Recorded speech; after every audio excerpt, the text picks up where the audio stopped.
Hi viewers, நீங்க எல்லாமே ஜீ தமிழ்ல சொல்றதெல்லாம் உண்மை நிகழ்ச்சியை பார்த்திருப்பீங்க. அந்த நிகழ்ச்சி பத்தி ஜெனரலா பப்ளிக்ல எல்லாரும் என்ன நினைக்கிறாங்க அப்படின்றத நம்ம இன்னைக்கு கேட்டு தெரிஞ்சுக்கோம். ஹாய், உங்களோட நேம் என்ன?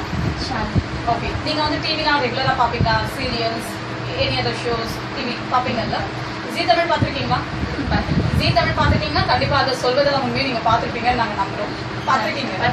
ஓகே, அந்த ஷோ பத்தின உங்களோட வியூஸ் என்ன? அதை பத்தி நீங்க என்ன நினைக்கிறீங்க? இந்த ஷோ பத்தி அந்த ஷோ நான் முதல்ல தடை பண்ணணும்னு நினைக்கிறேன். அது என்ன?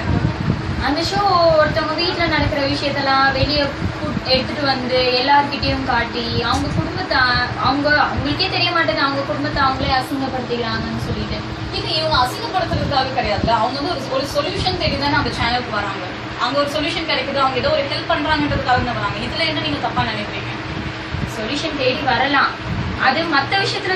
இதுவே நீங்க வேற ஏதாவது கொலை அந்த மாதிரி ஒரு விஷயம், இந்த விஷயம் நடக்கவே கூடாது அப்படின்னு சொல்லிட்டு நிறைய விஷயம் நடக்கும். இப்போ ரீசெண்டா பார்த்தீங்கன்னா பாலியல் பலாத்காரம் அந்த விஷயத்தெல்லாம் நம்ம கொண்டு வந்தோம்னா அது பிரச்சனை கிடையாது. ஓகே, அது ஒரு அவேர்னஸ் கிடைக்கும் இந்த மாதிரிலாம் நடக்கும் அப்படின்ட்டு. ஓகே, இது வீட்டில் நடக்கிற ஹஸ்பண்ட் அண்ட் ஒய்ஃப்குள்ள நடக்கிற சண்டை, மாமியார் மருமகளுக்குள்ள நடக்கிற சண்டை, அதெல்லாம் வெளியே கொண்டு வந்து எல்லார்கிட்டையும் காட்டி அது நல்லாவே இல்லை. அது ஒரு ஷோவா அப்படின்னு சொல்லிட்டு பாக்குற அளவுக்கு இருக்கு. பட் இது வரைக்கும் நாங்க கேட்டிருக்க ஒரு ஆடியன்ஸ்லாம் என்ன சொன்னாங்கன்னா, இது மூலியமா உங்களுக்கு ஒரு சொல்யூஷன் கிடைக்குது. நாங்க போயிட்டு கோர்ட்லலாம் போனோம்னா அவங்க கேஸ் எடுத்து அதை ரன் பண்றதுக்கே வந்து நிறைய டைம் எடுக்கும். நாங்க அங்கே சும்மா போயிட்டு வர முடியாது. இங்க நாங்க ஒரு நாள் வந்தோம்னா கூட அந்த டீம்ல வந்து எங்களுக்கு ஒரு சப்போர்ட் கொடுக்குறாங்க, ஒரு சொல்யூஷன் கிடைக்குது அப்படின்னு சொல்றாங்க. கோர்ட் போனோம்னா அதுல நம்ம ஃபேஸ் எதுவும் தெரிய போறது கிடையாது. நம்ம வந்து மத்தவங்க யாருக்கும் நம்மளை பத்தி தெரிய போதா தெரியாது. டிவினா எல்லார்கிட்டயும் நம்மளுடைய முகத்தை காட்டிடணும், நம்மளுடைய குடும்ப விஷயம் எல்லாருக்கும் தெரிஞ்சிருது. இப்ப நாளை பின்ன நம்ம எங்கேயாவது வெளியே போனோம்னா கூட நீங்க டிவில வந்தீங்க இந்த விஷயம் ஆச்சுன்னு சொல்லிட்டு அவங்க நம்ம கிட்ட கேட்கலாம். அது நம்மளுக்கு அப்ப நம்மளுக்கு கரெக்டான சொல்யூஷன் கிடைச்சதுனால அதுக்கப்புறம் அதை நம்ம கிட்ட அவங்க வந்து கேட்கும் போது நம்மளுக்கே அது கஷ்டமா இருக்கும்.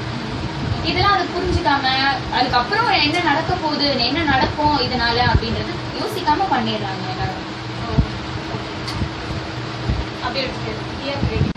ஆக்சுவலா ஜீ தமிழ்ல இருக்க சொல்றதெல்லாம் உண்மை வந்து பாத்தீங்கன்னா யூஸ்வலா சன் டிவி சீரியல்ஸ் தான் வந்து ரொம்ப பாப்புலரா இருக்கும்.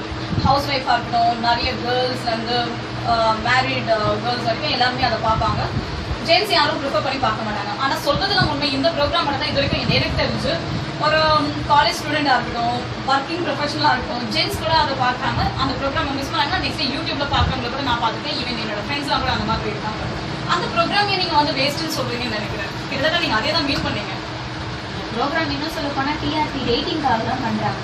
ஓகே, இது உண்மையான விஷயம்ட்டு தான் நான் நினைக்கிறேன். அதுதான் இப்போ உங்ககிட்டயும் சொல்லியிருக்கேன். அது உண்மையான விஷயம் தான், என்னை பொறுத்த வரைக்கும் அது உண்மையான விஷயம். ஓகே, ஸோ இவங்களை பொறுத்த வரைக்கும் டிஆர்பி ரேட்டிங்காக மட்டும் இந்த ஷோவை நடத்துறாங்க அப்படின்னு சொல்லி இவங்க சொல்லியிருக்காங்க. தேங்க்ஸ் ஷாலினி, உங்களோட வியூஸை நீங்க எங்ககிட்ட பகிர்ந்துக்கிட்டு.